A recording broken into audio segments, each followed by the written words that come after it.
بسم الله الرحمن الرحیم. توی این فیلم آموزشی قصد دارم دو تا دستور اینسرت و سلکت رو توی لینک به شما آموزش بدم. برای این کار ما ابتدا میام در واقع یه نمونه از یک نمونه کاری میسازیم، بعد میریم رو پروژه‌ای که به صورت اصلی من کار کردم رو اون کار میکنیم. برای این کار ما باید چون که به صورت وین فرم کار کنیم، یه پروژه از اون وین فرم اد میکنیم.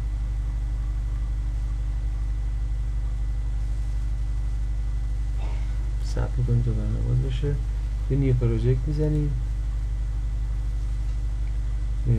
یک نیو پروژکت یک در واقع ویندوزی هستش، یک اپلیکیشن انتخاب میکنیم، نامش هم من هم به ذات پیش‌فرض انتخاب میکنم، اوکی میکنم، باز میشه. در واقع دستورات اینسرت و دیلیت رو من میخوام توی دیتابیس که میخوام آموزش بدم یه جدول ساده در نظر گرفتم. من این جدول ساده رو قسمت سرور اکسپلورر رو در اونجا در نظر از اون قسمت استفاده کنیم و ابتدا باید جدولمون رو مشخص کنیم. برای اینکه بتونیم با دیتابیس کار کنیم، خب جدولمون رو مشخص می‌کنیم. مثلا وقتی دیتا کانکشن بتونیم در واقع یه نیو اسکریپت دیتابیس رو بزنیم که از قبل من این کار رو انجام دادم. بتونیم نقطه بزنیم و در واقع نام دیتابیسمون اینجا مشخص کنیم، نیو دیتابیس.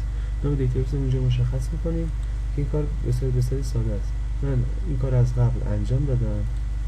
در واقع دیتابیس اگزمپل یک جدول به نام کاستمر انتخاب کردم با فیلدهای آیدی و نیم و فامیلی و ایج که قسمت که فیلد آیدی هم به صورت آیدنتیفایر هستش، به صورت اتوماتیک خودش یه دونه اضافه میشه و کلید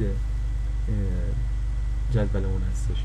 خب با این قسمتی که فعلا کاری نداریم، قسمت سولوشن اکسپلورر. برای اینکه بتونیم با دستور لینک کار کنیم باید یک فایلی به نام DBML به پروژه‌مون اضافه کنیم. برای این کار روی نام پروژه‌مون کلیک راست کردیم، قسمت نیو آیتم انتخاب می‌کنیم. در قسمت دیتا ما باید بریم لینک تو SQL کلاسز انتخاب کنیم برای اینکه بتونیم با این کار کنیم. و پایین هم میتونیم یه نام واسش انتخاب کنیم. بذارید پیش‌ورز در نظر میگیرم، اد میزنم. بعد می‌گردیم سمت این فایل در قسمت در واقع سولوشن سرور اکسپلورر مشاهده می‌کنیم که یک فایلی با نام پاپسان DBML واسه ما ساخته شد و که خود محیطش هم به این صورت اینجا نشون داده میشه. خود توی این محیط بدیم جدولمون توی محیط اد کنیم که یک کلاس از جدولمون میسازه و فیلدمون رو به صورت پراپرتی در نظر میگیره. درگ میکنیم جدولمون رو، یک کلاس ساخت، یک کلاس ساخت از جدولمون فیلدها هم ببینیم به صورت کلید در نظر گرفته و همش شناسایی میکنه، مثل پراپرتی در نظر میگیره. ما سیو میزنیم. برای اینکه بتونیم با دستورات کار کنیم تا همین مرحله کافیه. سپس میتونیم به قسمت دیزاین فرمان بریم. در واقع اونجا دیتا گرید ویو و باتنا رو و تکست باکس رو اونجا اد کنیم. قسمت پروژه اصلی میریم که اونجا کار کردن که زمان کمتری واسه طراحی در نظر بگیریم، کمتری بشه. قسمت فرم فرمان به این صورت هستش که یک دیتا گرید در بالای فرم در نظر گرفتن و یک تب کنترل که تبای که هر تب هم یک عمل اصلی توی دیتابیس انجام میده. توی این قسمت اینسرت و سلکت آموزش میدیم. اینسرت و سلکت برای اینکه ما بتونیم با دستورات در واقع اینسرت کنیم دیتابیسمون. یه سه تا فیلد قرار دادم، آیدی هم که به صورت پیش‌فرض باش اضافه میشه، اینسرت هم که دکمه باشم اینسرت کنه اون مقادیری که توی تکست باکس هست توی جدولمون درج بشه. دبل کلیک کنم، به رویداد کلیکش میریم. قبل از اینکه شروع کنیم دستوراتو، وقتی که ما در واقع فایل DBML مونه که لینک تو SQL هست به پروژه‌مون اضافه می‌کنیم، یک دیتا کانتکست به برنامه اضافه میکنه که این دیتا کانتکست نام اولش نام پروژه ما هست. نام پروژه‌ای که در نظر گرفتم اکسرسایز هست که ابتدا نام اکسرسایز میاد واسه دیتا کانتکست که اینجا مشاهده می‌کنید دیتا اکسرسایز دیتا کانتکست در واقع یک کلاسی هست که این میتونه باید که بتونیم کار کنیم یک نمونه از این کلاس بسازیم. نیو از این دیتا کانتکستمون نیو می‌کنیم. مانند یکی که می‌خوایم یک نمونه از یک کلاس بسازیم به همین سادگیه. من از قبل کار انجام دادم. این خط پاک می‌کنم. و چون که یک و برای اینکه بتونیم با حالا برای اینکه بتونیم با در واقع جدولمون کار کنیم باید یک نمونه از جدولمون که نام کاستومر هست بسازیم و وقتی هم که با لینک کار می‌کنیم جدولمون واسه کلاس در نظر میگیره. ما به چه صورت انجام میدیم؟ میگیم کاستومر نام جدولمونه، یه نام هر نام میتونیم در نظر بگیریم مساوی با نیو یک نمونه ساختیم که قبل از اینکه بتونیم با دستمون کار کنیم این دو تا خط باید به برنامه اضافه بشه. یکی اینکه یک نمونه از کلاس بسازیم، یک نمونه از دیتا کانتکست میسازیم. حالا به قسمت رویداد کلیک پروژه میرم واسه اینسرت میگم که حالا من اینجا اومدم یه نمونه رو به صورت جداگانه تعریف کردم که تو همین محدوده فقط استفاده میشه. وقتی که ما یک نمونه از کلاس جدولمون میسازیم با نام سی، این سی میتونه به تک تک فیلدهای جدول ما دسترسی داشته باشه که name و family و age رو ما با صورت تکست باکس مقداری کنیم. میگیم که name.c.name میبینید اینجا به آیدی name تک تک فیلدها اونجا دسترسی داریم. هر مقداری که توی هر در واقع فیلدی که بخوایم درج کنیم اون انتخاب میکنیم، میگیم name مساوی با همون تکست باکس که واسش در نظر گرفتیم تکست. واسه همه فیلد به همین راحتی واسه همه فیلدهایی که مد نظر داریم این کار انجام میدیم که ما واسه name family age این کار انجام دادم. قسمت اصلی که میرسه ما باید بیایم برای اینکه دیتامون درج بشن در دیتابیس بدون نام دیتا کانتکست هم که ایدی هستش، ایدی ساختیم در قسمت بالا در کلی برنامه‌مون یک دیتا کانتکست ایدی ساختیم.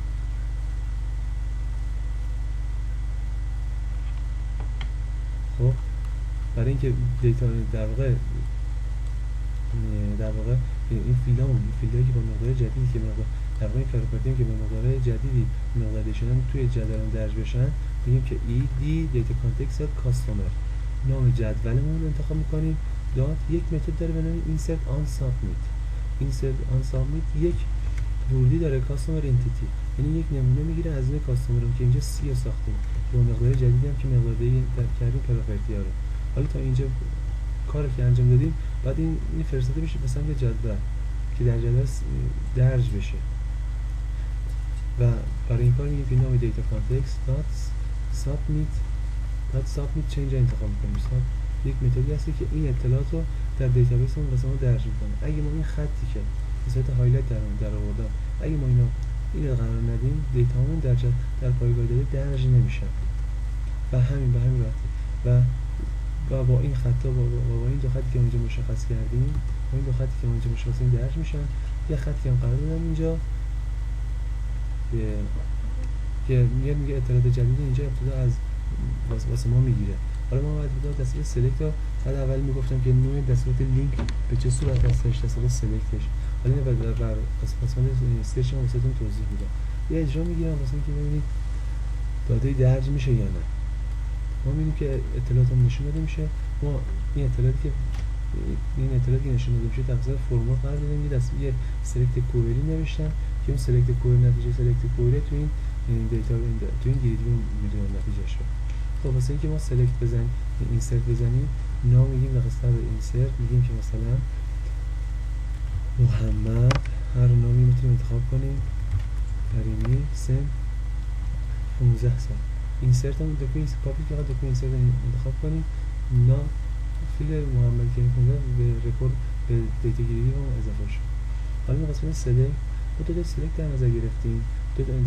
در واقع واسه دستور سلکت ما میتونیم این جستجو رو در دیتابیس انجام بدیم. یه سلکت با نیم، یه سلکت یه جستجو بر اساس نام، جستجو بر اساس فامیلی انتخاب کردم. واسه اینکه بین قسمت سلکت و دستورات لینک این در واقع سلکت دستورات لینک به چه صورت است. قسمت سلکت میریم توی قسمت سرچ با نیم کلیک میکنیم. حالا اینجا میخوایم بگیم که در واقع دستورات سلکت لینک به چه صورت. دستورات سلکت لینک با فرام شروع میشه، با سلکت هم به پایان میرسه. ما برای اینکه نتیجه کوئریمون رو مشخص کنیم یه متغیر از نوع فر انتخاب می‌کنیم. دلیل اینکه از نوع فر انتخاب می‌کنیم ما نمی‌دونیم خروج کوئری ما به چه صورت هستش. از نوع فر انتخاب می‌کنیم. نام متغیر حالا من کیو گذاشتم که خلاصه کوئری هستش مساوی. گفتیم که با فرام شروع میشه. من یه بتونم بنویسم اینجا این کیو 2 مساوی فرام نام متغیری که میخوایم رکورد به فیلدهای جدولمون دسترسی داشته باشه آی هر در واقع اینجا نام هر نوعی میتونیم انتخاب کنیم در نام دیتا کانتکست ed دات کاستومر، چون ما میخوایم سلکت به جدول کاستومر بزنیم دیگه و دستورات در دستورات سلکت در لینک با فرام شروع میشه، با سلکت هم به پایان میرسه که ور و ارده با اینا و گروپ های در وسط این دو قرار میگیرن. اینجا میگیم ور از دستور ور استفاده میکنیم، ور آی که اینجا مشخص کنیم میتونه به تکلیف فیلم داشته باشه دات نیم مساوی باشه با تکست باکسی که اونجا قرار دادیم. حالا مثلا تکست باکس اینجا تکست باکس 4 است تا تکست از نقطه سمیکولن استفاده می‌کنیم در پایان با همین صورت در پایان سلکت می‌کنیم سلکت آی نقطه سمیکولن دستورات سلکت به همین راحتی انجام میشه. خب حالا ما وقتی که این کار رو انجام دادیم باید بریم نتیجه رو توی در واقع در پراپرتی دیتا سورس گریدیوم قرار بدیم که میگیم کیو2 رو بیا بریز توی دیتا سورس به همین سادگی انجام میشه. یه اجرا میگیره از برنامه، یه جستجو میگیره بر نام به چه صورت هستش و سلکت میدیم میگیم که هر کاربری که با نام مصطفی است واسه ما نشون بده. کلیک میکنیم میبینیم الان 2 تا کاربر داریم با نام نیم. خب حالا میایم دیگه سوال داریم و سرچ بای فامیلی که به همون صورت در واقع با به صورت نیم هستش، فقط اون فیلد فامیلی انتخاب کردیم. سوالا برای اینکه وقتی ما جستجو دادیم بازم میخوایم تمام اطلاعات رو ببینیم میایم از سوال استفاده میکنیم با همون در واقع سلکت نوشته میشه تمام اطلاعات واسه ما نامه شده میشه. خب سرچ بای فامیلی هم به همین صورت هست، فقط ما فیلد نیم و فامیلی کردیم و مقدارش هم رفتیم توی پراپرتی دیتا سورس گرید ویومون که مقدار خروجمون کیو هستش. سوالم توضیح میدم مثل اینکه ما بتونیم کل اطلاعات رو از جدولمون بخونیم، میایم دیتا سورسشون رو با هم توی خط انجام میدیم. میگیم که دیتا گرید ویو 1 تا دیتا سورس مساوی فرام آی در نام دیتا کانتکستمون و سپس نام جدولمون در همون نام کلاسمون هست. انتخاب میکنیم دیگه شرط اینجا ما نداریم چون میخوایم تمام اطلاعات واسه ما نمایش شده بشه. سلکت آی انتخاب میکنیم و نقطه سمیکولن و همین سادگی انجام میشه. البته مثلا ما میتونستیم کار به این صورت انجام بدیم، میگیم در کیو مساوی با فرام آی در ای دی نام دیتا کانتکستمون در کاستومر دات سلکت آی نقطه سمیکولن. اینجا میتونست انجام بگیم که دیتا گرید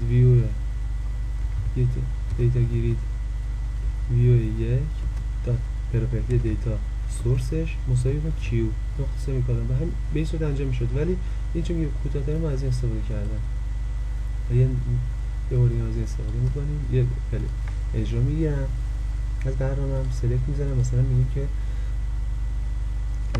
فامیلی که موردی هستش رو انتخاب کنم سرچ بر فامیلی رو میزنم این رکورد واسه اون نمایش شده میشه.